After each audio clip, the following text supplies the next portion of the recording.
우리 교회가 속해 있는 연합감리교회는 오랫동안 이 미국 내의 교인들이 감소하는 추세를 막기 위해서 많은 방법을 찾기 위해 노력을 해왔습니다. 이런 목적을 갖고 팀을 구성했죠. 목회자와 평신도로 구성된 Call to Action 팀에서는 2010년에 연합감리교회 조직의 문제점을 보완할 수 있는 Congregational Vitality, 생동감이 넘치는 교회에 관한 보고서를 발표했습니다. 이 보고서에는 북미주에 있는 32,000여 개의 연합감리교회들로부터 얻은 그 자료를 분석한 결과 생동감이 넘치는 교회로 분류된 교회들이 있습니다. 그런데 그 교회들에서 공통적으로 나타나는 4가지의 주요한 사항을 주목하고 있습니다. 이런 교회들은 현대 감각의 예배와 전통적인 예배가 잘 균형을 이루고 있었습니다. 그리고 어린이와 청소년 프로그램, 속회와 같은 이 소그룹 사역이 활발하게 진행되고 있었습니다. 또한 영감적인 설교자가 있고 열정적인 예배, 그리고 훈련된 평신도 지도자들이 있었습니다. 이 보고가 나온 후에 미국 내에 있는 연회들은 각 교회들로부터 해마다 생동감이 넘치는 교회가 되기 위한 향후 4개년의 계획을 보고하라는 그러한 요청을 하기 시작했습니다. 교회들마다 분명한 목적과 사역의 방향을 정하여 침체되던 교회에서 생동감 넘치는 교회로 방향 전환을 실천하라는 것입니다. 미조리 지역의 감독이며 열매 맺는 교회를 위한 5가지 실천이라는 책을 쓴 로버트 슈네이즈 감독님이 계십니다. 그분은 오늘날 현대인들이 가장 선호하는 교회들에서 나타나는 5가지의 특징을 이렇게 말하고 있습니다. 첫째는 교회 안에 적극적인 환대가 있습니다. Radical Hospitality. 그리고 둘째는 열정적인 예배가 드려집니다. Passionate Worship.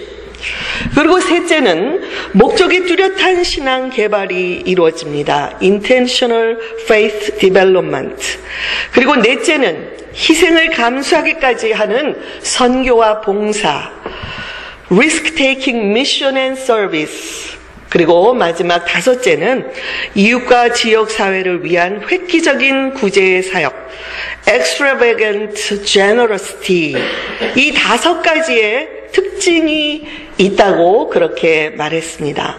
이런 5가지 특징을 갖고 있는 교회들은 주님이 부여하신 사명, 즉 세상을 변화시키는 예수 그리스도의 제자를 삼는 그 교회의 사명을 잘 감당할 수 있다라고 그 책에서 말하고 있습니다.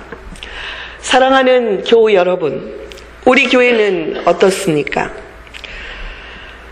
이분은 특별히 말씀하시기를 교회의 크기와 상관없이 그 교회가 생동감이 넘치는 교회가 될 수 있다고 말하고 있습니다. 우리는 이렇게 연합감리교회가 추진하고 있는 생동감 있는 교회, 열매 맺는 교회로 자라가기 위한 계획안을 저도 이제 연회에 제출을 해야 될 텐데요. 저는 형식적인 그런 계획안을 제출하고 싶지 않습니다.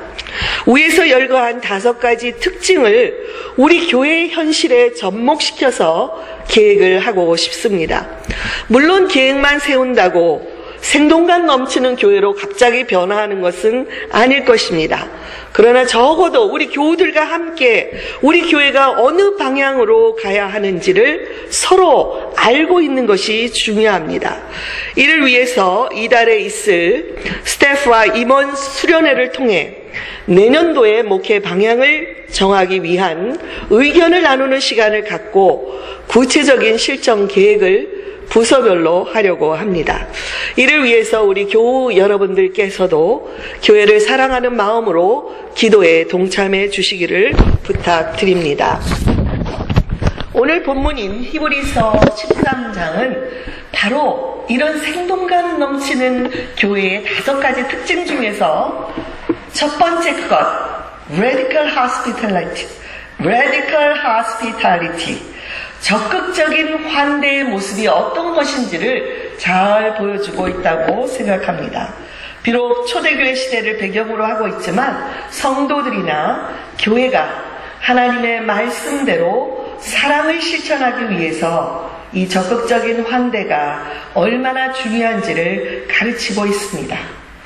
이 말씀을 통해 우리 교회도 이런 적극적인 환대의 분위기가 형성되고 우리 교회를 찾아오는 그 누구라도 이 교회에 한 번 방문하면 정말 기쁨이 넘치는 이 교회 식구가 되고 싶다라는 그런 마음을 갖게 되기를 바랍니다. 아멘. 오늘 방문하신 분들 특별히 기억해 주십시오.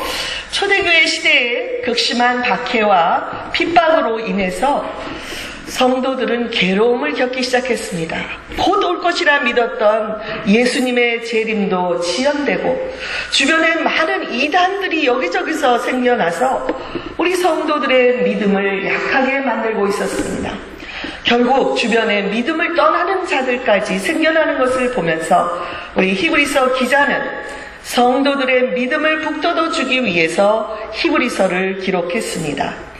권태기를 맛보이거나 믿음이 약해진 성도들을 훈계하고 격려하기 위해서 대제사장이신 예수님이 행하신 일들을 상세히 설명하고 있습니다. 특별히 예수님의 십자가의 죽음은 구약의 제사장 직분이나 희생제사와 비교해 볼 때 절대로 훨씬 더 우월하다는 사실과 대제사장이신 예수님의 모본을 따라서 그러므로 우리들은 끝까지 믿음의 경주를 해야 한다고 당부하고 있습니다. 본문 13장은 히브리서 전체를 마감하는 결론들로 이루어져 있습니다. 이제까지는 교리적인 부분을 설명해 왔지만 이제는 한 걸음 더 나아가서 그 말씀대로 순종하고 실천하는 삶을 살아야 한다고 가르치고 있습니다. 수요예배도 제가 말씀드렸지만 말씀을 읽고 또 듣고 연구하고 암송했다고 해서 내가 그 말씀을 다 아는 것은 아니라고 말씀드렸습니다. 실제로 그 말씀대로 내가 삶에서 살아내지 않는 한 우리는 아직 그 말씀을 알지 못하는 자들입니다. 여기서 말씀을 안다라는 것은 말씀을 실천함으로 경험하는 것을 말합니다. 본문에서 하나님을 기쁘게 예배하는 기독교인들의 4가지 가르침을 말씀하고 있습니다. 저는 이 4가지의 교훈이야말로 극진한 환대의 본질이라고 생각을 합니다. 우리 교회도 초대교회처럼 적극적인 환대를 실천함으로 더욱 생동감 넘치는 교회로 자라가기를 바랍니다. 그 첫 번째는 하나님이 기뻐하시는 제사, 예배는 형제간의 사랑을 실천하는 것입니다. 1절, 2절에 나와 있습니다.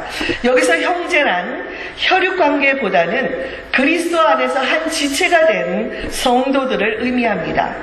그리스도 안에서 형제가 되고 자매가 된 자들을 사랑하는 삶이야말로 하나님께 대한 예배이며 주님께 영광을 돌리는 것입니다. 우리가 성도로서 서로 사랑하고 내 것 가리지 않고 있는 자나 없는 자나 다 함께 나누고 또 선을 행하는 삶을 살면 이것이야말로 하나님께서 기쁘시게 받으시는 제사요 예배라는 말씀입니다. 또한 형제나 자매가 어려움을 겪고 있을 때 온 교회가 관심을 갖고 도움이 필요하면 직접 돕기도 하고 함께 위로하며 기도하는 일이 우리 교회 안에서 자연히 일어나는 것, 그것이 바로 하나님이 기뻐하시는 제사라고 말씀하고 있습니다. 마태복음 25장 40절에 보면 주님은 최후의 심판의 자리에서 모든 사람들을 심판하실 때에 너희가 여기 내 형제 중에서 지극히 작은 이 어린아이 같은 이 작은 자에게 한 것이 곧 내게 하는 것이야 라고 말씀하셨습니다. 이 당시의 초대교회는 함께 물건을 나누고 공용으로 사용하는 공동체 생활을 했습니다. 대부분의 교우들이 믿음으로 인해 직장에서도 쫓겨내고 가족에서도 쫓겨났기 때문에 가난한 생활을 할 수밖에 없었기 때문에 교회는 이러한 가난한 형제와 자매를 받아들이고 돌보는 일을 감당했습니다. 여기 2절에서는 형제 사랑의 구체적인 한 방법으로 손님 대접에 대해서 말씀하고 있습니다. 이 당시의 손님이란 대부분이 나그네들이었습니다. 그리고 여행자들이었습니다. 왜죠? 주님의 복음을 전하기 위해서 이리저리 다니고 있던 자들을 말합니다. 당시에는 요즘 같은 숙박시설이 없었기 때문에 이러한 손님 접대는 어떤 사람들에게는 그들의 생존과 관련이 있는 만큼 중요한 것이었습니다. 성경을 보면 손님 대접에 대해서 유대인만큼 중요시 여기는 사람들도 없을 것입니다. 구약과 신약에서 나그네들을 환대하고 섬기는 것을 아름답게 여기는 풍습들이 많이 나오고 있습니다. 본문에서는 손님을 대접하다가 부지 중에 천사들을 대접한 사람이 있다고 말씀했는데 누가 기억나시죠? 우리 창세기에 있는 아브라함이 생각이 나실 것입니다. 창세기 18장에 보면 아브라함이 자기 집에 찾아온 손님들을 극진히 대접한 일이 있었습니다. 그런데 알고 보니까 그들이 하나님이 보내신 천사들이었습니다. 그리고 아브라함은 이 일로 천사들로부터 이삭의 잉태에 대한 소식을 들을 수가 있었습니다. 또 한 장 뒤에 창세기 19장에는 아브라함의 조카였던 롯도 나그네를 극진히 대접한 적이 있었습니다.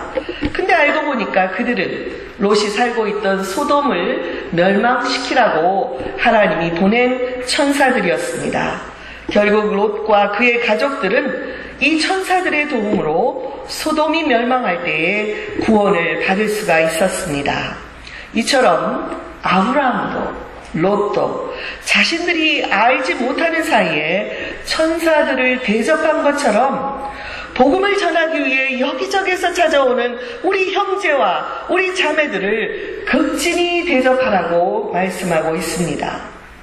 손님 대접하는 것을 거절하는 것은 곧 천사를 거절하는 것이고 그것은 결국에는 우리 주님을 거부하는 것이라는 사실을 상기시키고 있습니다. 둘째로 하나님이 기뻐하시는 제사는 갇힌 자와 학대받는 자들, 다시 말하면 고난 중에 있는 자들을 돌보라는 것입니다. 이 당시에는 예수 그리스도를 믿기 때문에 감옥에 갇히거나 박해를 받는 사람들이 많이 있었습니다. 여기 함께 갇힌 것, 같이 갇힌 자를 생각하라는 것은 갇힌 자들의 고통과 아픔을 내 고통과 아픔으로 받아들이고 느끼라는 것입니다. 또한 너희가 몸을 가졌은즉 학대받는 자들을 생각하라는 것은 그들의 고통과 아픔이 바로 내 몸이 고통받고 아파하는 것처럼 함께 체휼하고 공감하며 그들을 돌보라는 것입니다. 여러분, 이것은 복음 때문에 당하는 고난뿐만이 아니라 우리 교회 안에 있는 모든 어려운 우리 교우들을 대해서 우리 교회가 어떻게 돌봐야 하는지를 잘 보여주는 말씀입니다. 누군가 제게 저의 목회 비전을 가장 잘 보여주는 성경 구절을 하나만 들라고 하면 저는 주저하지 않고 로마서 12장 15절의 말씀을 떠올립니다. 즐거워하는 자들로 함께 즐거워하고 우는 자들로 함께 울라. 이 말씀은 성도들의 삶을 함께 공감하고 함께 느끼는 자가 되어서 회복과 치유를 가져오는 사람이 되라고 주님께서 제게 주신 말씀입니다. 주님이 고난을 마다하지 않으시고 십자가에 죽으신 것처럼 저와 여러분도 예수님을 본받아 고난 받는 자들을 위해서 십자가에 죽는 것 같이 여러분 실제 죽을 수 있습니까? 지금 저도 어떻게 대답할지 모르겠습니다.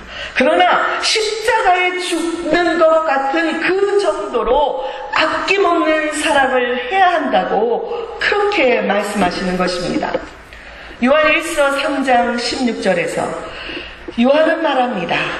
예수 그리스도께서 우리를 위하여 목숨을 버리셨으니 우리가 이로써 사랑을 알고 우리도 형제들을 위하여 목숨을 버리는 것이 마땅하니라 이렇게 말씀했습니다. 여러분, 이 말씀이 얼마나 우리에게 큰 부담으로 다가옵니까? 왜냐하면 우리의 본성으로는 형제를 위하여 죽기는커녕 형제를 위하여 내 것을 조금이라도 희생하는 것조차 아까워하는 자들이기 때문입니다. 우리의 힘으로는 도저히 이 말씀을 실천할 수가 없습니다. 그래서 5절 후반부에서 이렇게 말씀하고 있습니다.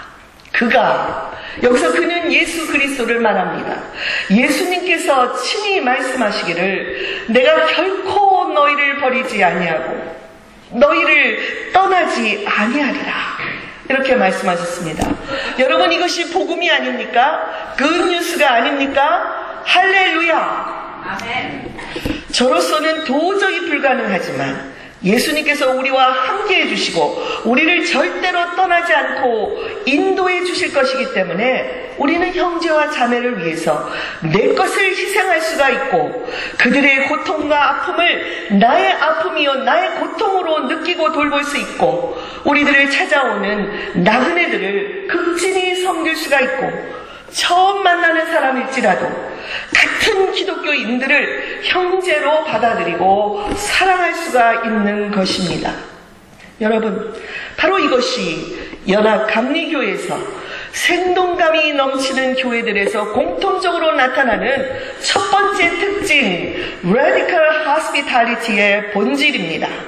우리가 우리 교회를 찾아오는 사람들을 천사들을 맞이하는 것처럼 잘 환대하고 주변의 어려운 형제들을 돌보고 함께 아파하고 함께 울 수 있어야 하는 그 이유가 바로 우리 주님이 그렇게 하셨기 때문이고 우리의 신앙의 선배들이 죽음을 무릅쓰면서까지 그런 환대의 삶을 살아왔기 때문입니다.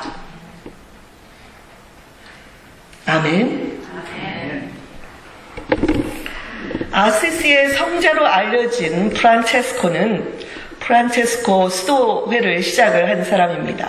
그는 중세에 가장 사랑받는 성자 중에 한 사람이었습니다. 그는 예수님의 말씀대로 가난을 실천하기 위해서 자발적인 가난한 자가 되었습니다.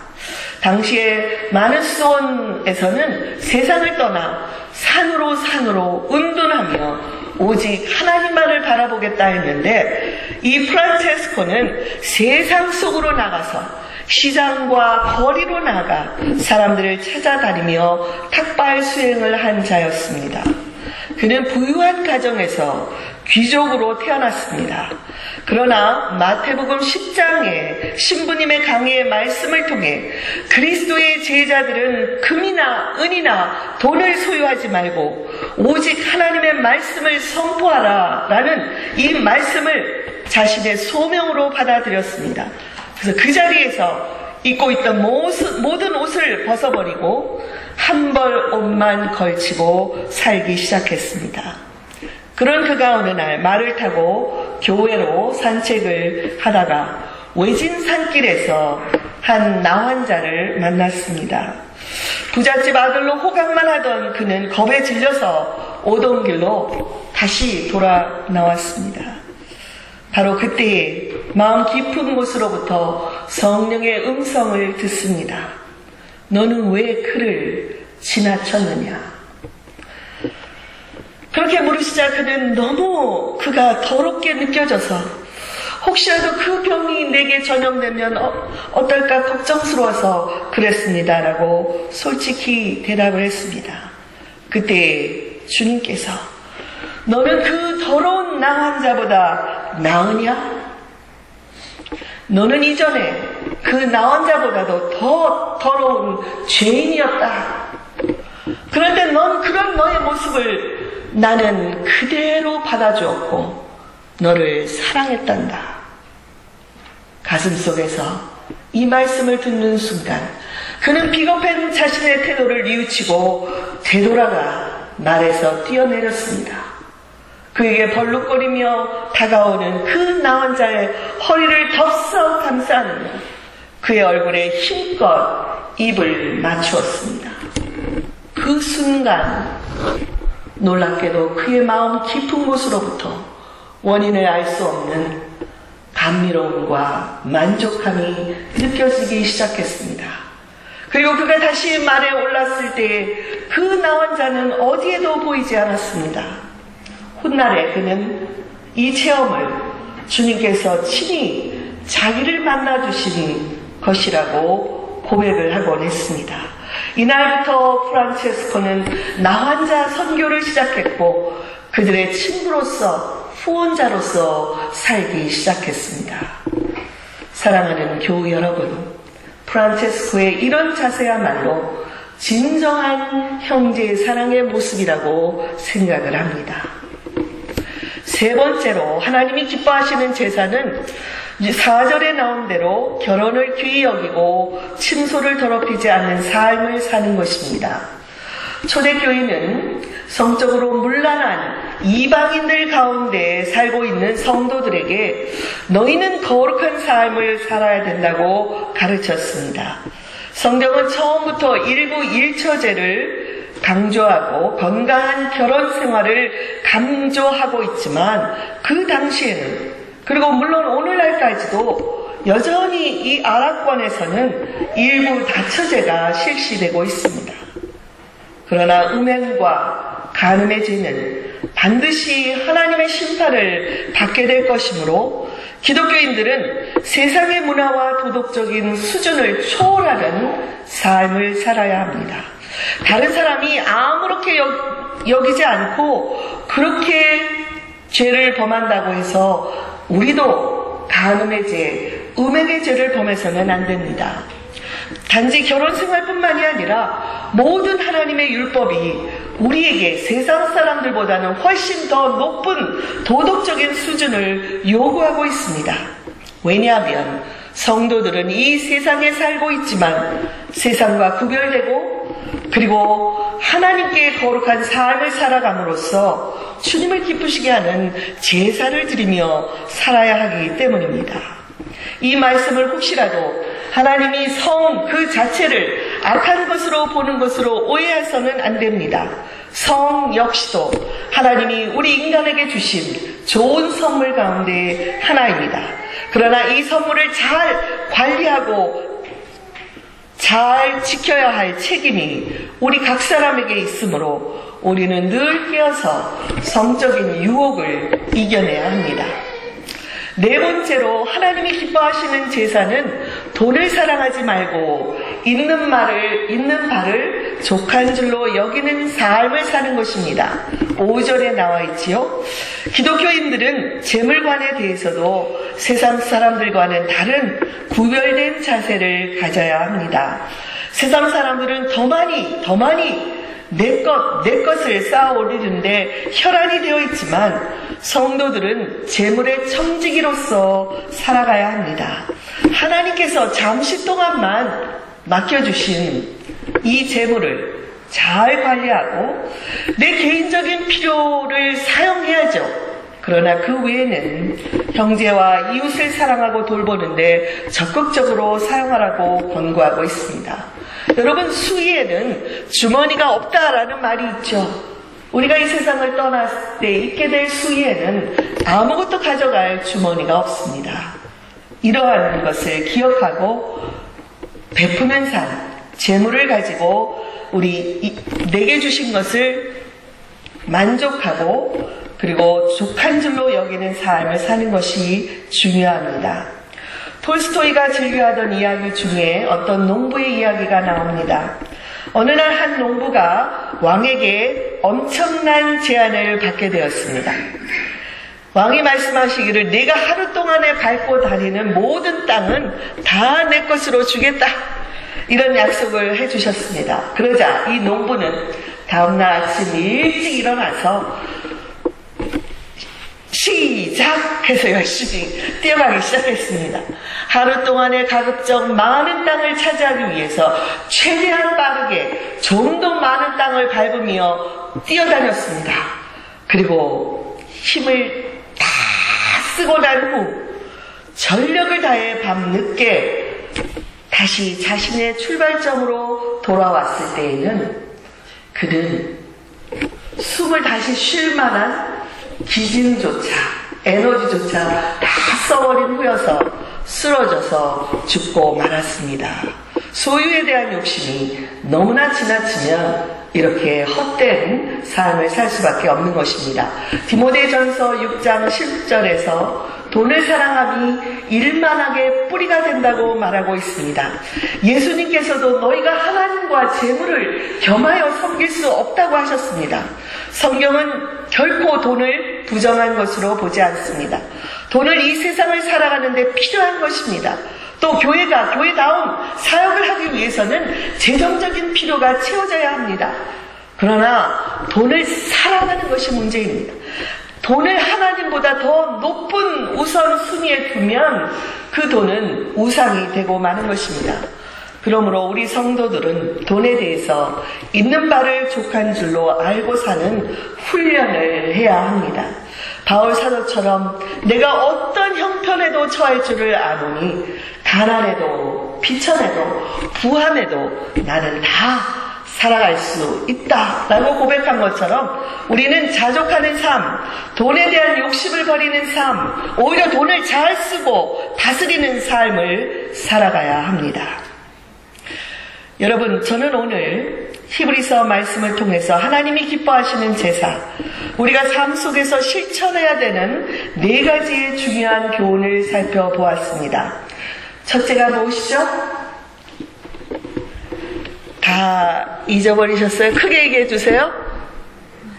첫째, 형제의 사랑과 손님 대접. 두 번째, 갇힌 자와 학대받는 자, 고난받은 자들에 대한 전적인 돌봄. 세 번째, 깨끗한 결혼생활. 그리고 네 번째는 돈을 사랑하지 말고 족한 줄로 알아. 건전한 재물관. 할렐루야. 여러분 너무 잘하셨습니다. 감사합니다.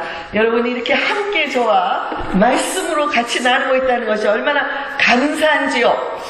자, 이 4가지 제사를 이제 우리가 알았습니다. 들었습니다. 그렇다고 내 것이 되었습니까? 이제 하나님께서 말씀하십니다. 이런 삶을 실천하고 살아라. 그것이 중요한 것입니다.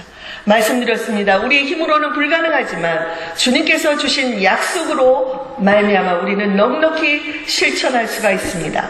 본문에서 3가지의 약속을 해주고 계십니다.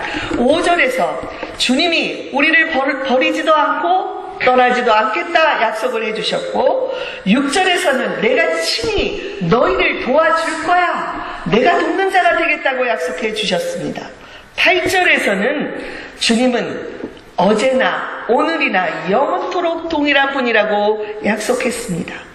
우리도 우리 자신을 믿지 못하고 오늘 약속한 것을 내가 내일 지킬지 우리도 확신할지 모르지만 주님은 영원히 동일하신 분입니다. 그러므로 우리는 주님을 의지해서 이렇게 살아갈 수가 있습니다. 아멘. 내 안에 주님이 살아계십니까? 주님이 할 수 있도록 도와주실 것입니다. 우리 주님은 전능하신 하나님의 아들이며 우리를 위한 대제사장이 되어주셨습니다. 예수님이 함께 하시면 아무리 약한 어린아이일지라도, 우리가 아무리 나이가 들은 고령일지라도 주님께서 우리로 이 삶을 실천할 수 있게 해주시고 성령 충만한 삶을 살도록 도와주실 것입니다. 그러므로 이 네 가지의 약속을 붙들며 살아가십시다. 날마다 찬송이 떠나지 않는 삶을 살아가십시다. 그리고 우리의 삶 속에서 주님이 기뻐하시는 제사를 드리며 살아가십시다. 저는 우리 주님이 저와 여러분을 사랑해 주셔서 끝까지 인내로 이 믿음의 경주를 하고 생동감 넘치는 교회, Radical Hospitality로 우리 교회가 더욱더 활성화되어지기를 주님의 이름으로 간절히 축원드립니다. 기도하겠습니다.